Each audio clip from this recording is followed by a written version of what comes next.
Hello and good evening. Welcome to the Friends Lecture Series. My name is Barbara Proschel, and I'm First Vice President of the Friends, standing in for our President, Boyd Ratchke, who can't be here this evening. We're very glad you're here at MIA with us tonight for what is sure to be a very thought-provoking talk by Leslie Ureña on curating across borders. But first, a word from our sponsor.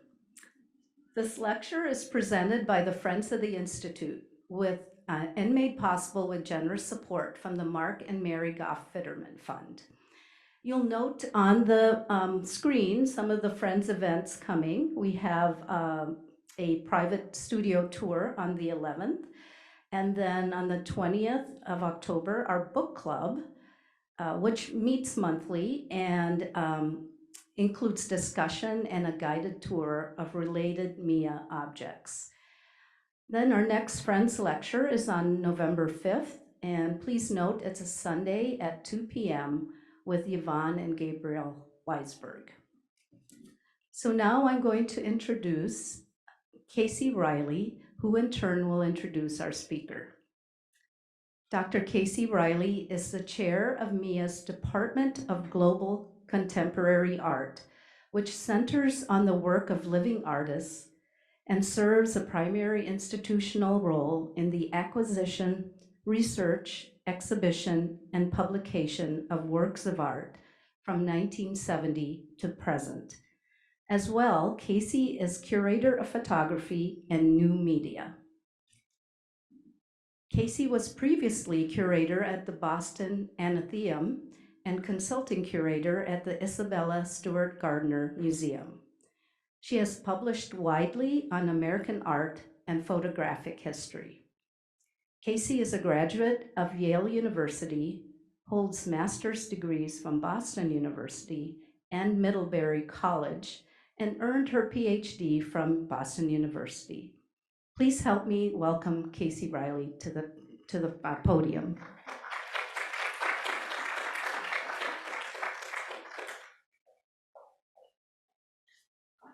Well, now I don't know what to do because I had everything mentioned about Mark and Mary Goff Fiterman, and I was prepared to tell you who I am, but you all know. So I'm just going to skip ahead to the main event. And I want to say first, thank you to the Friends for always sponsoring such important programming, and of course for highlighting the work of our curatorial team. I'm thrilled to welcome you all to this lecture this evening, Shifting Focus, Curating Across Borders, which will be presented by our wonderful colleague, Leslie Ureña, who is Associate Curator of Global Contemporary Art here at MIA. Seldom have I met such a ferociously talented, generously motivated, and insightful curator. To say that she is an extraordinary asset to our institution is, frankly, to understate the sheer joy that it is to work with Leslie. And so it's with great pleasure and with gratitude that I introduce her to all of you. She arrived at MIA in February, and she stayed, which is remarkable, from Washington, D.C., where I will remind you it was nearly spring, where she was curator of photographs at the National Portrait Gallery. Her research and museum work, as you probably noted from her online bio, has focused on migration, transnational art practices, and photography as an agent of social change. While she was in Washington, Leslie organized numerous exhibitions of photography and contemporary art. Before that, she worked in curatorial departments at the National Gallery of Art in DC, the Museum of Modern Art in New York, and the Dallas Museum of Art. In her spare time, she's taught art history courses in Washington, as well as in Taipei, Taiwan, where she also led an international team of an emerging art gallery. Her writing has appeared in exhibition catalogs, collected volumes, and on The Atlantic, artforum.com, CAA reviews, and Art IT. Leslie holds a BA in the history of art from Yale University and an MA and PhD in art history from Northwestern. Many of you here tonight have undoubtedly taken in Leslie's first show at MIA, a thematically driven exhibition centered on the role of the mirror in photography and appropriately titled Another Look. Another Look places MIA's incredible collection in focus, including a number of recent acquisitions that we're really proud to share with you all. With the addition of several key loans, including beautiful daguerreotypes from the collection of Susan Meyer and Dan Sjogren, as well as several exceptional works promised to MIA by an anonymous lender, Leslie has provided new and rewarding insights into our historically rich collection with a keen eye to works by a diverse roster of contemporary artists. Tonight, she'll be sharing some of her thoughts about our work together in the Department of Global Contemporary Art and also share her ideas for future collaborations. Please welcome my friend and colleague, Leslie Ureña.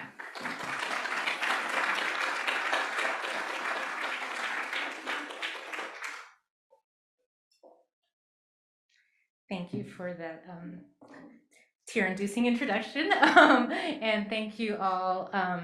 Thank you, Casey, and thanks to Barbara as well for the introduction, to all of you, for the friends, for welcoming me here this evening. And I joined MIA less than a year ago. As you'll know, tomorrow is my 8-month anniversary, and I was especially excited to explore the museum's exceptional collection when I got here.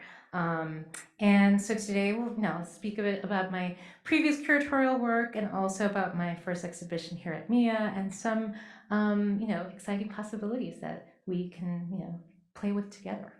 So first, I wanted to share with you more of what drew me to MIA in the first place before moving here in February, which was a great time. And yes, it was very balmy, but I was not a stranger to Minneapolis or MIA, having had the opportunity to visit the Twin Cities, to visit family who lives here, and also to visit the museum during these family visits. The breadth and scope of what we could see in the galleries were always restorative.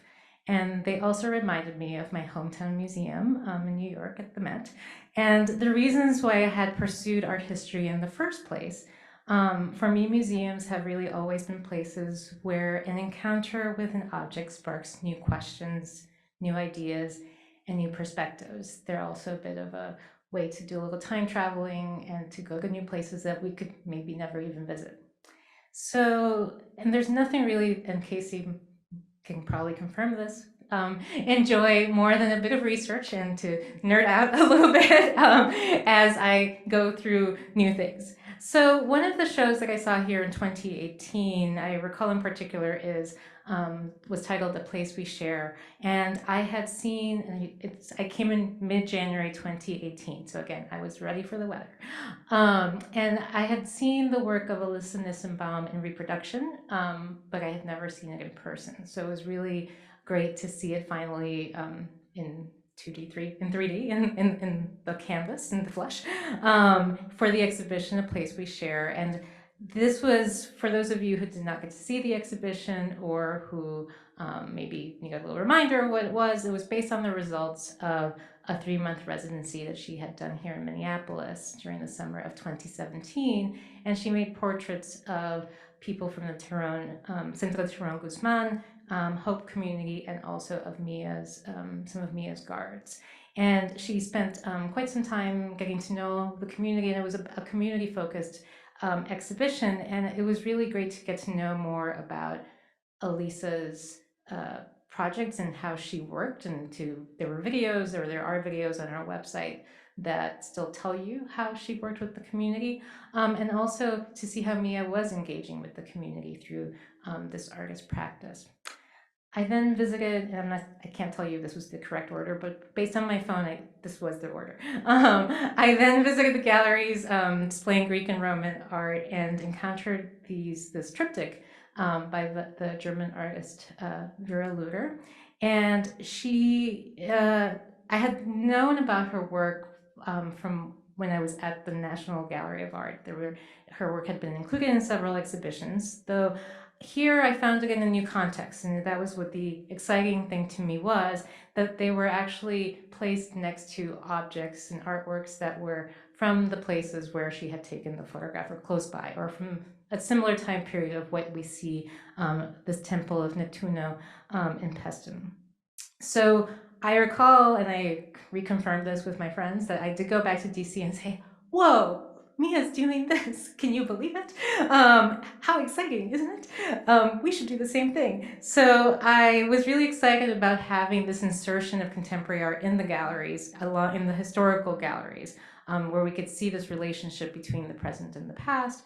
And again, these are just two of the highlights of my visits here. And what was exciting was to see this living together, this being able to bring together the historical living side by side, much what we with the past, much like we do with our own histories every day.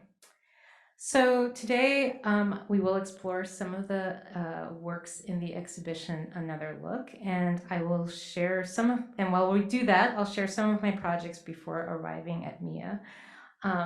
What informs my approach to the history of art and work in museums, and also some of the discoveries during the last several months. And as we do this, I'd like you to please join me in considering the nature of borders, and that was part of my title, which, whether as hedges, edges, or political boundaries, they're meant to define and delineate. We cross borders of neighborhoods every day. We come into a museum, crossing a border from the outside to the inside, and going from one part of the museum to another. We also cross often between areas devoted to an exhibition or a grouping of artworks from one place or a period. So I invite you to consider borders as a generative space and contemplate how the juxtaposition of one place next to another or an artwork next to another can lead to new questions and ways of regarding the world around us. My interest in the history of and imagery of displacement, I believe, started with my family's history of migration. This is a photo of my mom from 1950. Oh, I won't tell you from when. I will not reveal her age. And my mother, Ana Luisa, arrived in New York from the Dominican Republic in the early 1960s. She left her home country for the first time and unwittingly, I believe, laid the foundation for my focus on the work of Louis Hine and other artists who have considered movements across international borders. With this one move, she also initiated a life for her and for herself and for her family that would always involve translation and recontextualization. I have come to depend on a lot of these, she obviously did a lot more, but I have depended on some of the skills she gained in her process of migration as part of my curatorial practice. For instance, I consider how the context of artworks are next to each other, how we can contextualize them historically, to understand them better and to understand ourselves as well. And to get to this point curatorially, I've crossed a few physical borders, of course, from Maryland to Minnesota, but also conceptually from photography to multiple media and from a focus on American art to that of the world. Just before coming to MIA, I spent 7 wonderful years as curator of photographs at the Smithsonian's National Portrait Gallery in DC, and here I'm showing you the Koga courtyard, where my work was focused on the art, history, and culture of the United States, and even more specifically, on photographic portraiture of people who have made significant contributions to the history, people, and culture of the country. Those borders may seem a bit limiting, but I found them really actually quite productive, brushing up against numerous ways of how we could expand the definitions of portraiture, making, to quote my MPG colleague Anne Schumar, the genre more elastic. And that's another thing that if we can hold on to elasticity and flexibility, that would be great.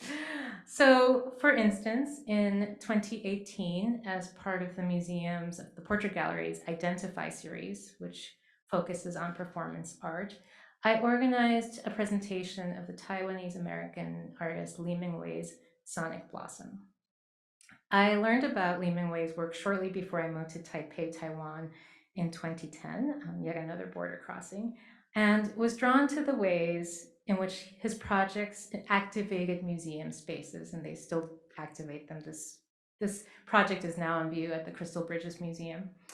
And transcended beyond them by inviting participants to share in an experience, whether bringing in clothes to mend, as we have here with the Mending Project from 2009, where he is inviting people to come to the museum or to the gallery space with art, with their clothing, with things that need mending. And he or facilitators sit with people, and in this case, we see Li Mingwei, he's acting as the mender here in this iteration of the project.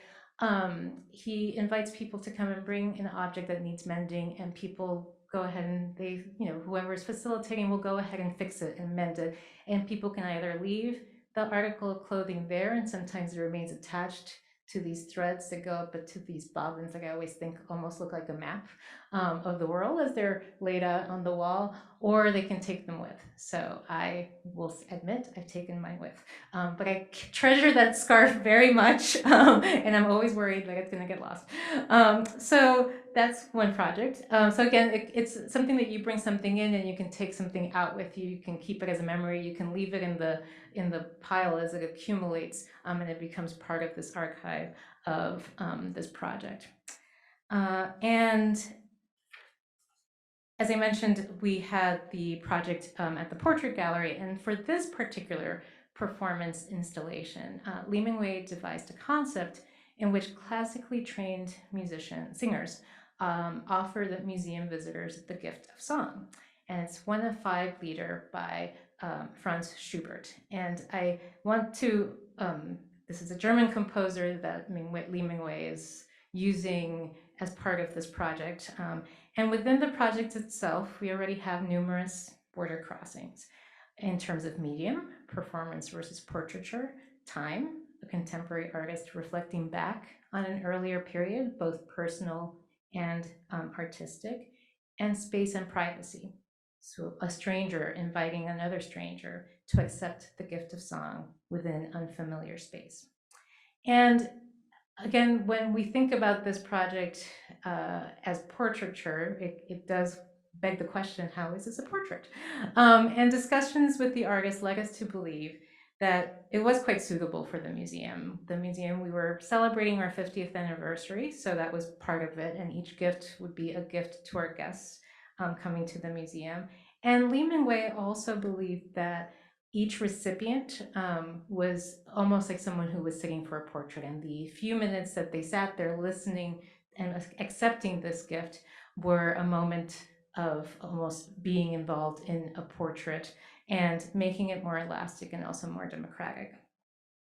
And I share this particular project to highlight how even within these borders of a museum dedicated to a particular genre of a particular country, that they may seem constrictive, but this mission is actually quite, there's some flexibility within it that can help us reconsider this urge to define and categorize. So throughout the last several months, I have been getting to know my colleagues in the collection and what they've done before my arrival here, and I really would like to thank all of them, all the ones who are here, and the ones who will be watching this later during Art History TV, that it's been really a great experience to get to know everyone's projects, and I've met some of you who are also guides, and it's great to meet all of you who are the friends today and our guests. And I really look forward to many years here. But my first project that I organized is the exhibition Another Look, and it's now on view in the Harrison Gallery on the 3rd floor. And the exhibition focuses on, as Casey mentioned, on the role of reflections in the medium of photography. And this is a topic I had been thinking about before I went to the Portrait Gallery. And I was so excited to have the opportunity to actually dig into it further and through this exhibition. I also want you to think about, invite you to think about the title Another Look as also another look at the collection itself, bringing someone in who doesn't know the entire collection. I'm not claiming I already do, but I'm working on it.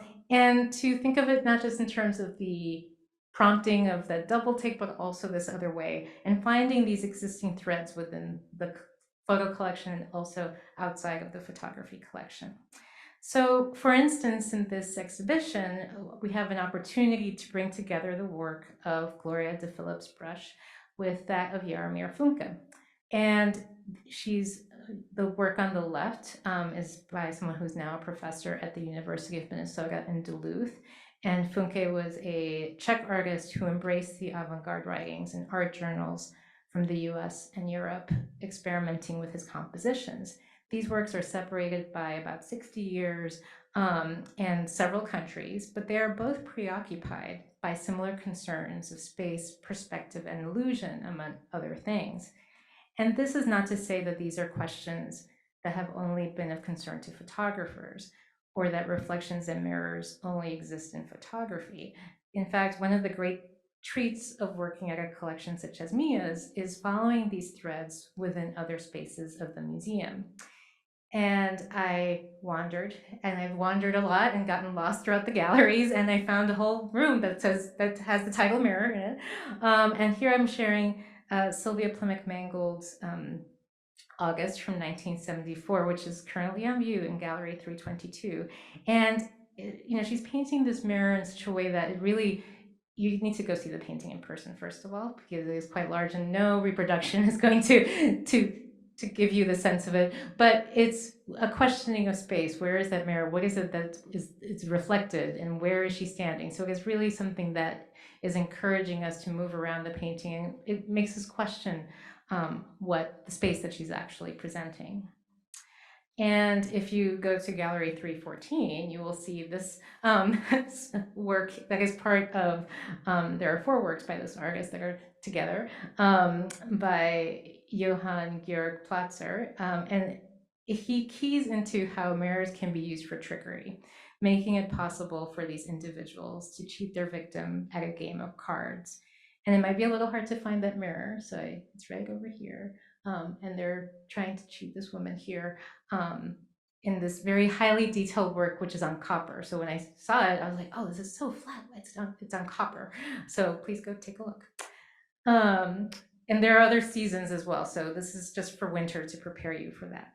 But across the world, reflective surfaces have drawn the attention of authors, poets, artists, religious figures, scientists, and well, you and me. They are tools, objects of suspicion, and sometimes even seen as magical. They exist in fairy tales to conjure sorcerers, and psychologists and theorists tell us that mirrors are places where we learn about and fashion our identities. And children are drawn to their images early on. As my 9-year-old reminded me last night, Medusa turned to stone when she saw her reflection in a mirror, and, well, Narcissus fell to his death when he saw his likeness in water. In photography, tools such as the camera obscura and some modern day cameras depend on reflections to render images visible. And the daguerreotype, and we'll see some of those soon, an early form of photography, is itself a mirror-like surface and has even been called a mirror with a memory. So I arrived at considering the artworks that could be part of this exhibition with some sense of what mirrors might mean to many of us, and how photography itself is in part dependent on reflections. And through the reflections that we see in each of these works, my hope is that the exhibition prompts us to consider more closely the world around us as we explore new identities, perceptions, and vantage points. And if reflections provide an illusion of how we wish to see ourselves and present ourselves to the world, for photographers, they've been a key tool in how they announce their chosen profession and how they carry it out.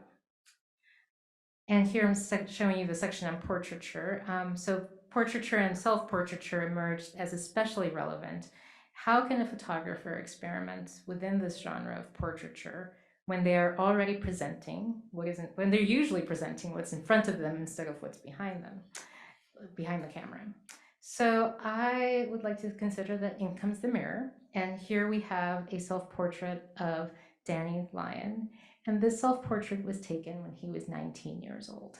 And I like to pause on that because I think of, we spend a lot of time thinking of what they've become, who they've become, but there's this idea of going back to when they were young and how they started, how they got started. So this is Dandelion, shortly after he bought this new camera, the Nikon F Reflex, taking a photograph of himself. This is when he was a student at the University of Chicago.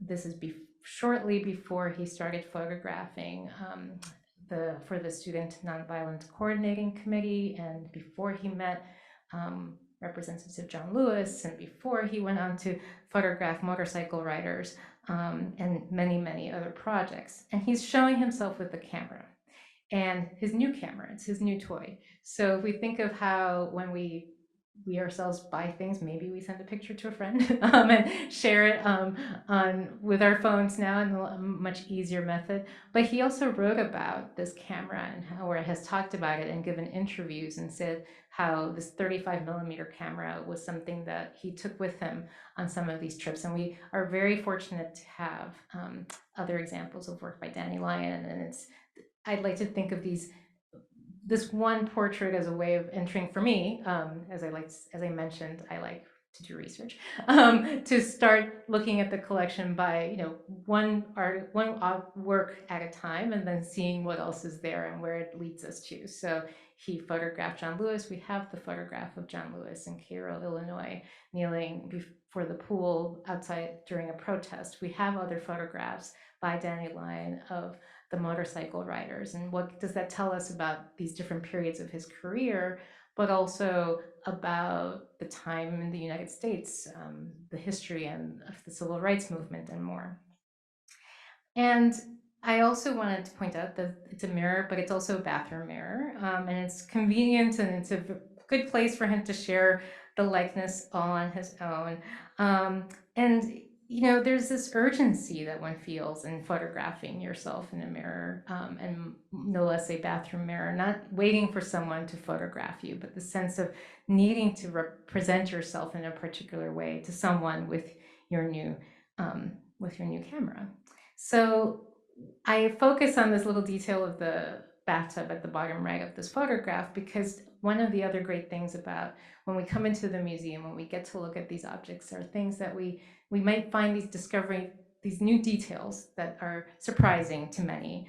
And in photography of reflections, we see quite a lot of that. So the section here, which is called Serendipity, and you can see another recent acquisition here of a Hank Willis Thomas photograph, is really about what we find in the reflections and some of the surprising details that we can find there. And about 10 years before Lyon's self-portrait, more than an ocean away, something caught the attention of a small boy. And for those of you who have been in the exhibition recently or have heard me in the galleries, this is my new thing about this photograph, you might recognize his slender elbow. And some of you, like me, might be able to relate to the figure at right, who is trying to move along with her errands. But we might also relate to the owner of that elbow, that small boy who's being pulled away from something that's so much more interesting that you can see he's dragging behind the woman who's pulling him away.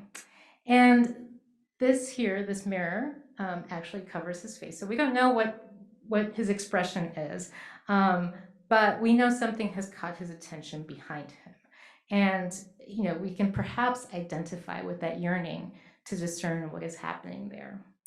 In fact, what is behind him is what we ourselves encounter reflected in the mirror.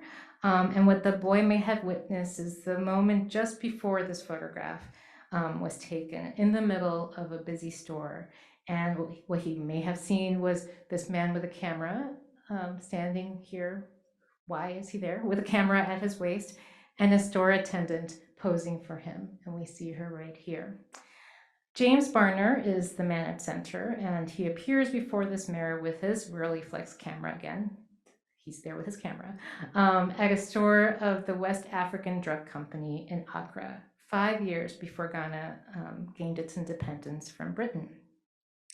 And much like that soon-to-be independent country, Barner was also at an inflection point in his career. He was working both as a portraitist and a photojournalist, and as the independence movement was gaining strength. So he is there, he's photographing on the streets, he's photographing for newspapers, he's in the middle of it. And he had opened a portrait studio in Accra in 1949, which he called Ever Young. If you wonder how he got business, probably that the name of the business may have had something with it. But he also started photographing for newspapers, including the Daily Graphic and magazines, and growing into a key figure documenting the visual history of Ghana and its diaspora for well over 6 decades. And the photograph, which was fairly recently discovered in the archives, holds within it both the spontaneity of a street photographer in a public place and where there's all this movement, and also this other thread of photographic practice for him, which is as a portraitist. So I like to propose that in this one photograph, we actually have a triple portrait. We have that of Barner, we have that of the store attendant, and also of Ghana, or in Accra at this moment of transition here in 1952.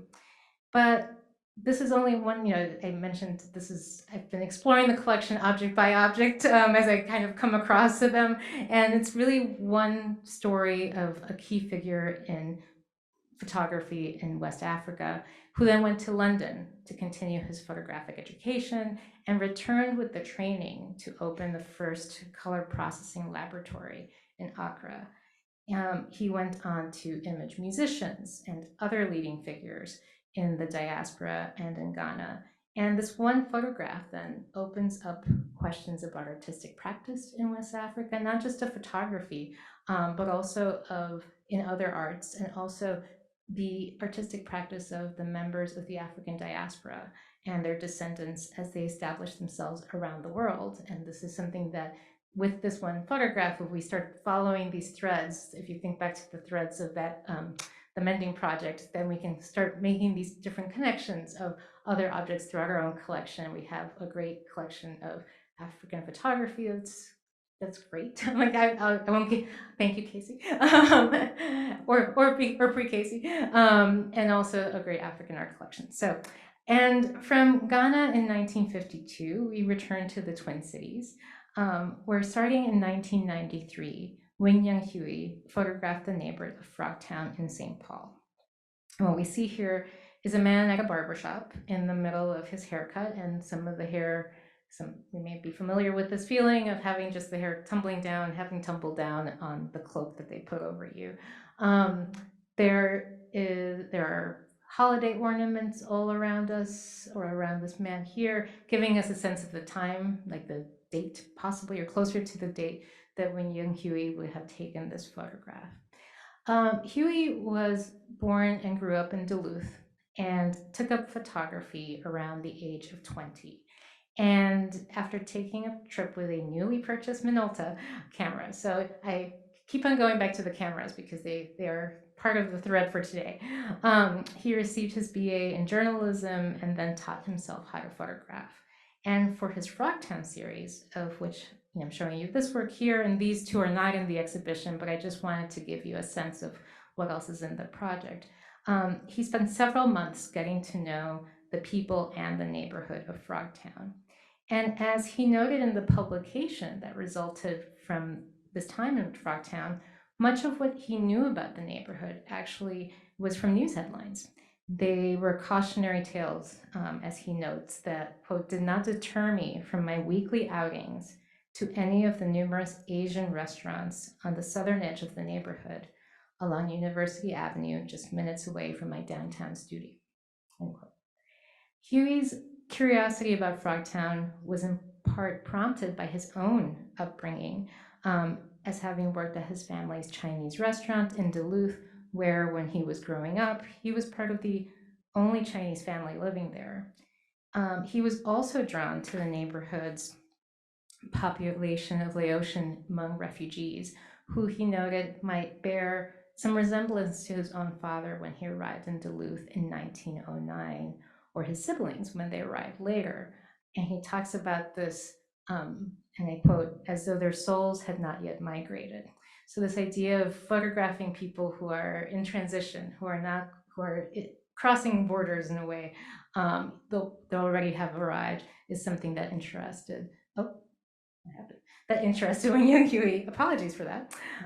Huey's project from Frogtown was new to me. However, the type of work that he was doing was not, and it aligns with part of what had drawn me to photography in the first place, its potential to form and dispel narratives. And so you got a preview of this. Project reminded me of the work of Latoya Ruby Frazier, with whom I had the opportunity to work with for the exhibition Kinship that's on view at the National Portrait Gallery. And she spent several years developing a relationship with the Cobb family in Flint, Michigan, photographing their lives as they persevered through the crisis. Or even the work of Louis Hine, whose photographs of immigrants at Ellis Island in New York, and their use and reuse of the photographs formed the core of my dissertation. What further intrigued me about Huey's project was its presentation within the community. In 1995, Huey displayed 173 of the photographs at the corner of Dale and University in St. Paul in the exhibition Frogtown, Portrait of a Neighborhood. There they were on view 24 hours a day, exposed to the elements and also to people's reactions as they walked by. The project, though firmly based on the local context of Frogtown, to me speaks to the global nature of the Twin Cities, a place where immigrants and refugees from all over the world, including Laos, Cambodia, Somalia, and Mexico, call home. And it's also a history to which I had been introduced in part by my family. When we would come to visit, my husband would mention, oh, there's a great Somali population here and Hmong population. But it's really something that I started learning more about prior to my arrival when I first encountered the work of Pa Her, who was a third prize finalist for the National Portrait Gallery's Outwin Buchiever Portrait Competition in 2022. And I was immediately drawn to her portrait of this Hmong elder. And it prompted by the question of what does Pa think about portraiture and what is her practice about, I started looking more into her work and coincidentally landed on the Mia webpage because Pa did this great video for her artist profile where she speaks directly to this question. So thank you, whoever made this video with Pa, for answering my research question, and speaks directly to this question and also speaks about the portrait gallery as having been an inspiration and part of her project. So it was really a beautiful tie-in and getting to meet her and her family when she came out to DC and since then. And this, the video was a great introduction to Pa's work, and a bit, I cannot say I command great expertise in Hmong history here in the Twin Cities, but it's something I hope to have a chance to explore further. And I was also really excited to see that there were 2 works by Pa on view when I arrived in February, so that was really wonderful. And Huey's and hers work also clued me into the very active artist scene here in the Twin Cities, and one that I look forward to connecting with further and learning more about, as well as Mia's continued and sustained engagement with local artists. But back to another look. In what is a discrete subsection of the exhibition, we can also find several photographs that focus on the Twin Cities as a photographic subject. Huey's work, of course, along with that of Tom Arndt's, and we have here A Man in a White Castle. The White Castle, that corner is still there, but not the White Castle. It's not a White Castle anymore. Wayne Lazarek, who photographed this antique shop in Minneapolis.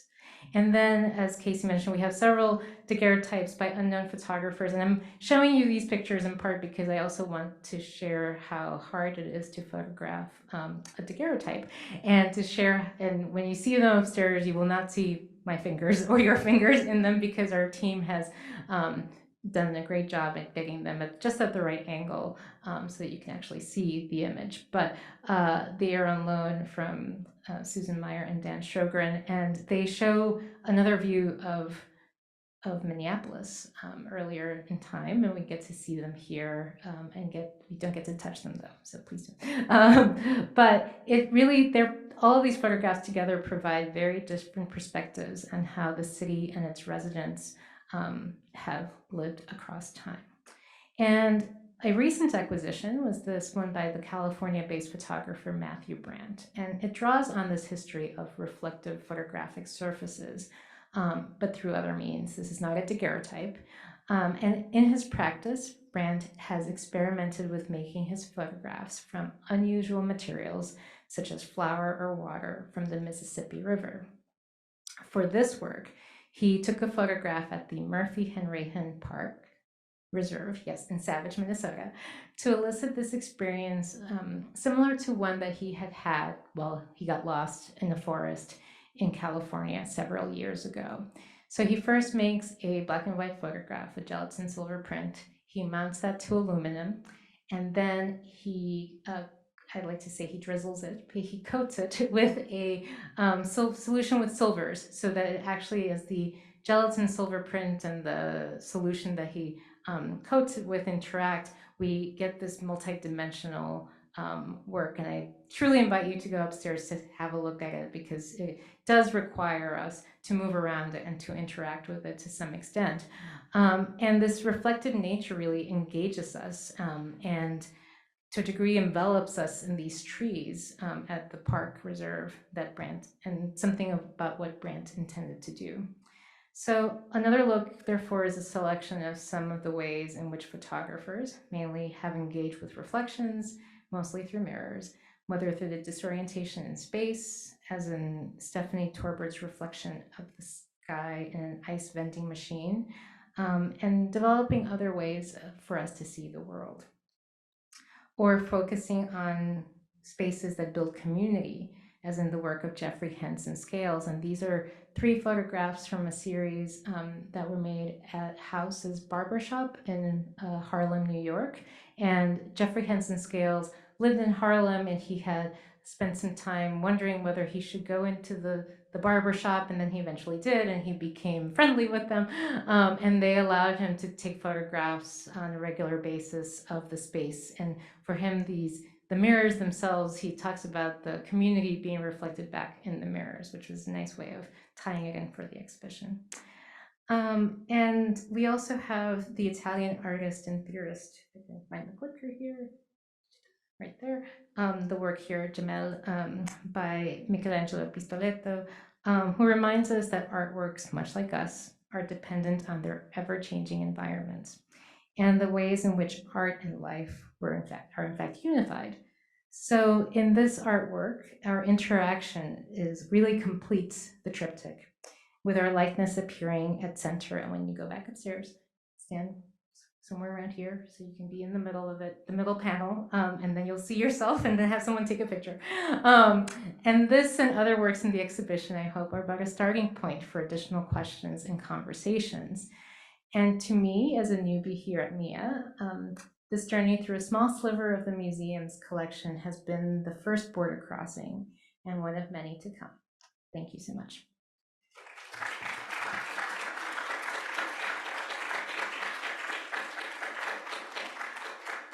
Thank you. Oh, I had a thank you slide. There we go. So are there any questions? I'm happy to take questions. I know I did. Oh, yes. No, you just have the microphone.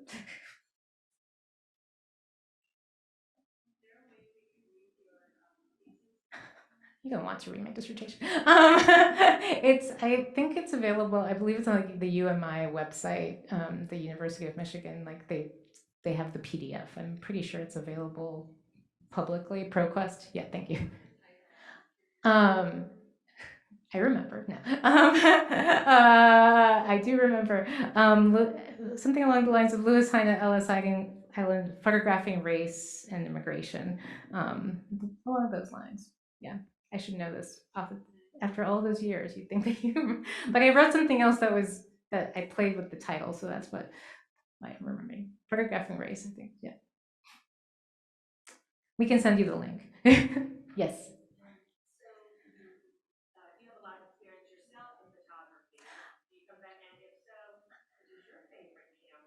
Oh, no. I had a high school moment where I thought I would become a photographer, and my sister kindly reminded me that that might be more problematic. No, I love taking pictures on my phone, and I love seeing pictures, but I have not taken photographs. I did take a darkroom class, but no, no. I mean, I do have a digital camera, DSLR, but I haven't. It's in storage right now.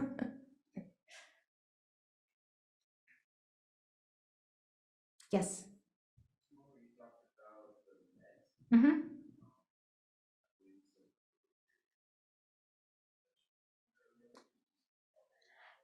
Yeah, so I grew up in New York City, and my sisters took me there as I don't, yeah, they took me there when they came home from college. So it was the place that they would take me on their little sister on trips, and I had my first I had a high school internship there, so that was my first museum job. And I gave tours to little kids who were ages 5 through 12 through the entire, not the entire museum, but we had tours that we had 4 different tours with 5 different stops that led the children around the museum. So I still kind of depend on these tours when I go back, and I don't like it when they move things. But one thing I'd like to point out is during that experience in particular, not just when my sisters were taking me, but I had a fellow intern. We were talking about a choir screen. So if you've been to the Met, there's this big choir screen in the medieval galleries where they put up the tree for the holidays, and yeah. You've been there when they have the tree. So that choir screen was one of the stops for the kids. And he mentioned, they were talking about a church space and all these other things. He's like, what if you've never been to a church? And that's stuck with me because it's a great question. Like, what if you've never been to a church or a church with a choir screen? How do you explain that to someone? So that has questions such as that one have helped me kind of think through more my own assumptions about what I'm looking at. And if he's watching this later, I guess I'll have to send him the link so that he can watch it later. I'm still in touch with this friend. This idea of how do we explain something that is completely unknown to someone, and how we encounter something in a space. And with contemporary art, as it can also be tricky because artists are coming with all sorts of experiences and bringing all sorts of ideas, and sometimes it can be a blank canvas. And how do we explain that? And first, we have to kind of come to an understanding of what it is and what the artist practice is. So I find that answering those questions is part of the fun of working at a museum, and hopefully visiting it too. So, yeah. Oh, yes. Is there a photographer era that you like come back to a lot for inspiration or to think about? I can't say Hein anymore, no, especially since I can't remember the title of my dissertation. It kind of depends on the day. It's really, when the Barner right now and that little elbow is one of my favorites at the moment. So we have one of the things I'm hoping to do is spend more time digging through what other photographs we have from West Africa and just seeing how we can build out from that. And as I mentioned, following these networks, the diaspora, like where are people settling, where are they going, and what are they photographing there? Because one of the interesting things about Barner is not only that he took this really awesome picture, but also that his career has been recovered more recently in terms of people finding his archive and doing exhibitions about it. So there are so many people we don't know about, and that sometimes through a figure such as Barner, we can start finding these connections. And part of what I'd like to do while I'm here is build connections based on objects that we already have, and see who were their friends and who was also making artwork around them, and kind of use that as a node and then connect those dots from there. So Barner for now. I had a question for you. Yes. Photographs can create awareness, but photographs can also lead to a fatigue on a subject. I was a professor and taught international relations, and that was a big challenge for me because war photographs, after a while, people just become indifferent. And same with the question of refugees or any other issues. And I've always wondered how one can overcome that aspect of photography? Well, uh, you bring up a point of, there is at some point we start not seeing if there are certain photographs that are very similar or that focus on similar topics, we start not seeing. But I think that when those moments come up, one helpful thing is to remind people of what's actually in the picture, and stop at just one picture, not to do like a whole slideshow of like 15 pictures but just one can find a story of the story that's in the picture, whether we know who the person is who's being photographed, or the people, or their particular stories. I think that once we humanize what's in the picture, it helps slow us down. So, but yes, there is the abundance of images can sometimes have that effect. But if we slow down a little bit, look for the details. That's my recipe for my recommendation. So, all right. Well, if there are no more questions, please go and enjoy. We have a lot more programming today. We have a poster making session downstairs on the first floor, and also tours in the galleries. But thank you all so much for spending this time with me, and I look forward to welcoming you back to MIA at another point. So thank you.